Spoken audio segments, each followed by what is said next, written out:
आज मुख्यमंत्री मोहन माझी दुई दिनिया केन्दुझर जिला गस्त रही मुख्यमंत्री भाव में दायित्व नेबा परे प्रथम थर निज जन्ममाटी रायकला गाँव को आसवे भुवनेश्वर स्वतंत्र हेलिकप्टर रे आसी घटगाँ हाईस्कल अस्थायी हेलीपैड रे अवतरण करेंगे। मुख्यमंत्री को स्वागत करने को गाँव में भव्य प्रस्तुति प्रथमे घटगाँ में माँ तारिणी और पर केन्दुझर में बलदेव जीव को दर्शन करेंगे। रायकला पारंपरिक ढंग से स्वागत करने को प्रस्तुति करिसेंति अंचलवासी। मुख्यमंत्री को मनपसंदर खाद्य परसिबे संपर्कीय निज गाँ रायकला किछि घंटा बिताइबा परे सेठारु विशाल शोभायात्रा रे झुंपुरा जिबे। सेठारे एक शोभायात्रा रे सभारे मध्य जोग देबार कार्यक्रम अछि। एहा परे से निज घर रायकला रे मध्याह्न भोजन करी सेठारु भुवनेश्वर फेरिबे।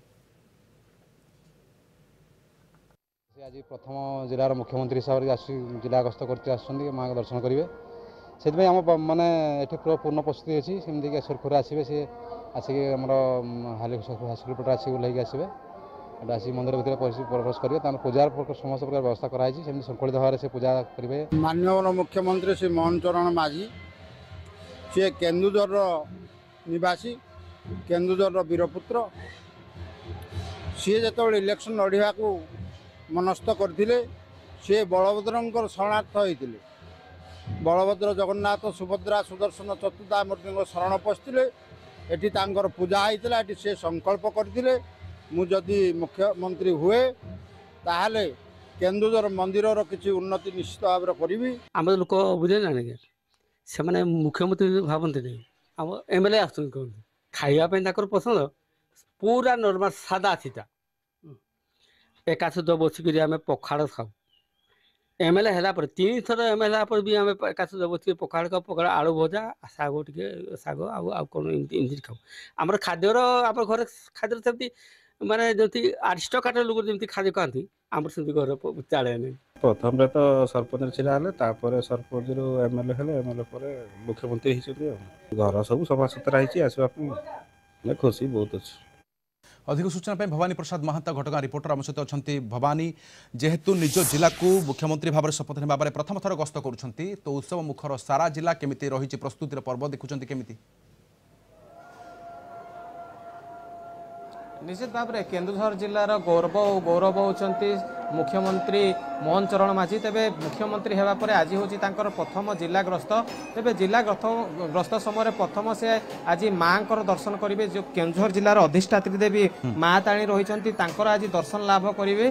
तेबे भुवनेश्वर स्वतंत्र हेलीपैड जोगे घटगाँ मिनी स्टाडियम ठारे पहुँचा पर आसिक माँ दर्शन करेंगे। जहाँ आम पाखे सूचना रही कि पाखापाखि 10:30 घटिका समय से पहुँचे। से आम कहीपर व्यापक व्यवस्था करा जायछि। मंदिर प्रशासन कहतु कि पूजक संघ पक्षर किपरि श्रृंखलित दर्शन हो पार कारण जो भाव साधारण लोक मैंने दर्शन करुँच माँ दर्शन कर मुख्यमंत्री से भीतर आसिक दर्शन कर किपरि पूजार्चना हम से नहीं पूजक महल में बेस उत्साह देखा मिली। आम प्रतिक्रिया ना जड़े आम सहित पूजक अच्छा जे कि आज आसक मुख्यमंत्री आस माँ दर्शन करेंगे कौन कहे केमती समस्त व्यवस्था कर तो आम आज 20 टू 25 पूजक नियोजित अच्छु माँ को पूजा कार्य। तो आम आज बहुत खुशी एवं गर्व आम केन्दुझर जिलार जड़े आदिवासी जनजाति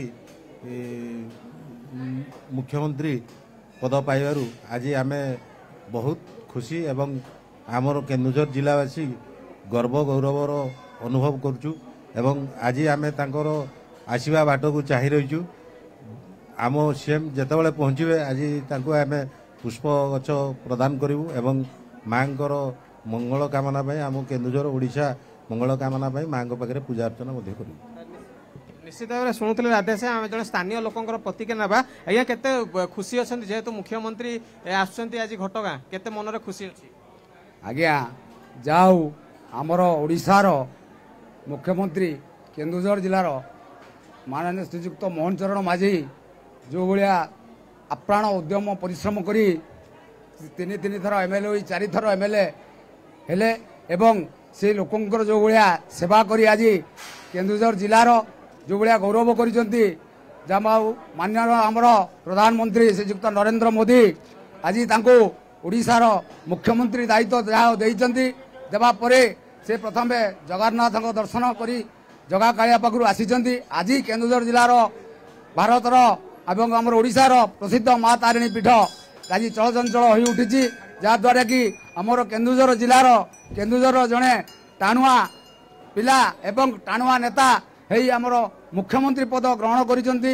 ଯାହା ହେଉ ସାରା ଓଡ଼ିଶାର ସମସ୍ତଙ୍କର ତଳ ସ୍ତରରୁ ଉପର ସ୍ତର ପର୍ଯ୍ୟନ୍ତ ସେବା କରିବେ ଏବଂ ସରକାରୀ ଅଫିସରଙ୍କର ଉନ୍ନତି ଏବଂ ସବୁ ପ୍ରକାରର ଯାହା ଯେମିତି କାର୍ଯ୍ୟ ମାଙ୍କର ବି ଯେଉଁ ଭଳିଆ ଉନ୍ନତିକରଣ ହେବ ତା ପ୍ରତି ମଧ୍ୟ ବହୁତ ସେ ଆଗରୁ ଆଗ୍ରହ। ଏମ୍ପି ମହୋଦୟ ଆମର ମୋହନ ବାବୁ ML ସମୟରେ ସେ MP ସମୟରେ ବି କହିଛନ୍ତି ଯାହାଦ୍ୱାରା କି ଆଜି ଘଟଗାଁର ଏ ମା ତାରିଣୀ ପୀଠ ଚଳଚଞ୍ଚଳ ହୋଇ ଉଠିଛି। ସମଗ୍ର ଏରିଆର ବହୁତ ଲୋକ ବହୁତ ଯାତ୍ରୀ ଭକ୍ତ ଆସି ଯେଉଁ ଭଳିଆ ମାନେ ଜନସଂଘ ହେଲାଣି ବହୁତ ବହୁତ ଖୁସି। ରାଧେଶ୍ୟାମ ଆପଣ ନିହାତି ଆପଣ ଯେମିତି ଆଲୋଚନା ମଧ୍ୟ କରୁଛନ୍ତି ତେବେ ଆଜି ମାଙ୍କୁ ଦର୍ଶନ କରିବେ ଏବଂ କେନ୍ଦୁଝର ଜିଲ୍ଲା ଗସ୍ତ ମଧ୍ୟ 2 ଦିନିଆ କାର୍ଯ୍ୟକ୍ରମ ଅଛି। ଘଟଗାଁରେ ମା ତାରିଣୀଙ୍କ ଦର୍ଶନ ଏବଂ କେନ୍ଦୁଝରରେ ପରେ ଶ୍ରୀ ବଳଦେବ ଜୀଉଙ୍କୁ ମଧ୍ୟ ଦର୍ଶନ କରିବେ ମୁଖ୍ୟମନ୍ତ୍ରୀ ମୋହନ ମାଝୀ। ତମାମ ଚିତ୍ର ଆପଣ ଦେଖୁଛନ୍ତି ଭବ୍ୟ ପ୍ରସ୍ତୁତି ମଧ୍ୟ ଚାରିଆଡ଼େ ସମ୍ବର୍ଦ୍ଧନାର ସୁଅ ଦେଖିବାକୁ ମିଳୁଛି ଏବଂ ଯେହେତୁ ମୁଖ୍ୟମନ୍ତ୍ରୀ ହେବା ପରେ ପ୍ରଥମ ଥର ଇଏ ଗସ୍ତ କାର୍ଯ୍ୟକ୍ରମ। ବହୁତ ବହୁତ ଧନ୍ୟବାଦ ତମାମ ସୂଚନା ପାଇଁ। ପରବର୍ତ୍ତୀ ପର୍ଯ୍ୟାୟରେ ପୁଣି ଥରେ ଫେରିବୁ ଆପଣଙ୍କ ପାଖକୁ ଭବାନୀ। ବର୍ତ୍ତମାନର ସୂଚନା ପାଇଁ ବହୁତ ବହୁତ ଧନ୍ୟବାଦ। ଭବାନୀ ପ୍ରସାଦ ମହାନ୍ତ ରହିଥିଲେ ଘଟଗାଁରୁ ଆମ ରିପୋର୍ଟର।